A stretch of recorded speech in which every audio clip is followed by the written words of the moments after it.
Breaking news, big breaking అనే చెప్పాలి. తెలంగాణ, కర్ణాటక రాష్ట్రాల్లో ఒకేసారి సీఎం మార్పు ఉండబోతుందా? త్వరలోనే తెలంగాణలో సీఎం మార్పు ఉంటుందని రాజకీయ వర్గాల్లో విస్తృతంగా ప్రచారం జరుగుతుంది.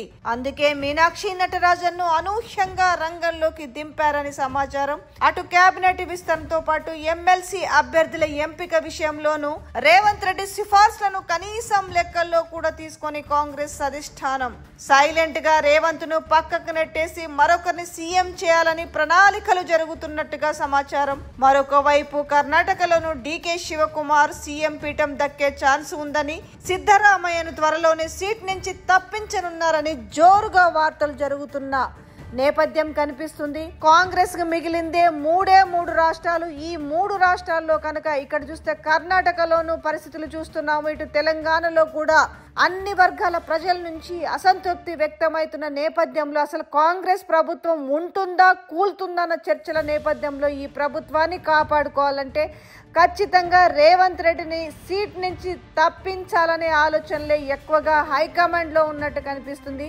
ఈ నేపథ్యంలో ఈ మాటలకు బాగా శాంటిటీ ఎక్కడొచ్చింది అనంటే ఏకంగా ఇప్పుడున్న ముఖ్యమంత్రి రేవంత్ రెడ్డి వనపర్తి బహిరంగ సభలోనే నన్ను సంవత్సరానికే దిగిపోమ్మంటున్నారు, పాలమూరు బిడ్డపై ఇంత పగ ఎందుకనేసి ఆయన నోటి నుంచి వచ్చిన మాటలే దీనికి మరింత బలాన్ని చేకూర్చాయి. అంతేకాకుండా రాహుల్ గాంధీ కూడా బీజేపీకి ఎవరైతే కోవర్ట్లుగా పనిచేస్తున్నారో మాకు తెలుసు, అలాంటి వాళ్లకు ఉద్వాసన పలుకుతామనేసి ఇటు రాహుల్ గాంధీ మాట్లాడిన మాటలు కూడా దీనికి మరింత బలం చేకూరుస్తున్నాయి. అంతేకాకుండా తాజాగా ఎమ్మెల్సీ ఎలక్షన్లో కాంగ్రెస్ నిలబెట్టిన 4 అభ్యర్థులలో ఒక్కరు కూడా రేవంత్ రెడ్డికి సంబంధించిన వ్యక్తి లేకపోవడం ఒకటైతే, 5 పేర్లు ఇచ్చిన రేవంత్ రెడ్డి 1 వేం నరేందర్ రెడ్డి, 2 జట్టి కుసుమకుమార్, 3 షబ్బీర్ అలీ, 4 ఫహీం ఖురేషి, 5 కుమార్ రావు. ఈ 5గురిలో ఒక్కరికి కూడా ఎమ్మెల్సీకి స్థానం లభించలేదు.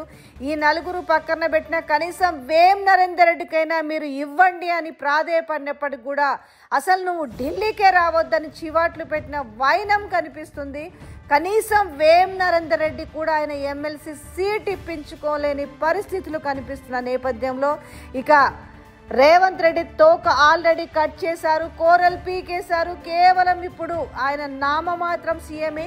ఏ క్షణమైనా కూడా తెలంగాణలో సీఎం మార్పు ఉండబోతుంది. సీఎం మార్పు చేయకపోతే ప్రభుత్వమే కూలిపోయే అవకాశం ఉందన్న నేపథ్యంలో ఈ నిర్ణయం ఖచ్చితంగా తీసుకుంటారనే వార్తలే కాంగ్రెస్ పార్టీలోనే విస్తృతంగా ప్రచారం జరుగుతుంది.